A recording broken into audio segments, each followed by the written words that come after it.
Сәлеметсіздер ме, құрметті көрермен? Менің есімім Хадиша.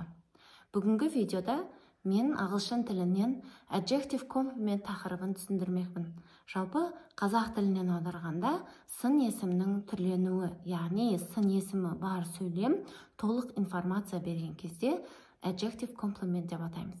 Сын есімнің қарапайым түрі I'm happy, яғни мен бақыттымын. Ал енді сын есімнің түрленуі толық информация беру үшін сіздерге не үшін бақыттысыз? I'm happy that I passed my exam. Мен бақыттымын, себебі мен экзаменімді тапсырдым.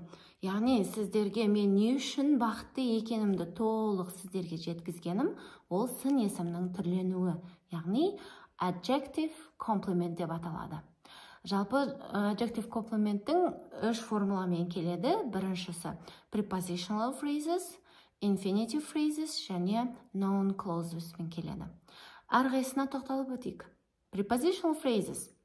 Мысалға қарайық. Anna is delighted with her present.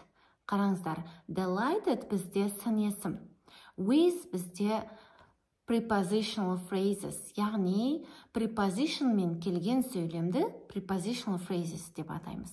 Анна қуанып тұр, не үшін қуанып тұр? Ол себебі оның сыйлығы бар, яғни сыйлық алғаны үшін қуанып тұр. Екіншісі infinitive phrases. Жалпы infinitive бізде to және етістіктің бірінші формуласымен келеді. Мысалға қараймыз. Anna is delighted to meet. To meet. Anna is delighted to meet. Анна не үшін қуанып тұр? Кездескеніне қуанып тұр. Арғарап сөйлемді толықтырып кетуге де болады. Яғни жалпы Аннаның не үшін қуанып тұрғанын біз сіздерге толық информация беріп тұрмыз. Anna is delighted to meet. Бұл infinitive phrases болып табылады. Үшіншісі noun clauses. Noun clauses-тің арнайы сөздері бар. Сол сөздерді жатқа біліп алсаңыз, adjective complement-ті ұмытпай, шатаспай белгілей аласыз тесттерде.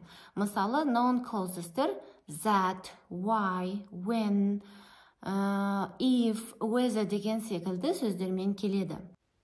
Ал енді осындай әрбір ережеге мысалдар жазып көрсеттім сіздерге. Жақсылап көріп, жазып алыңыздар және видеоға лайк басып, комментария жазуды ұмытпаңыздар. Сау болыңыздар.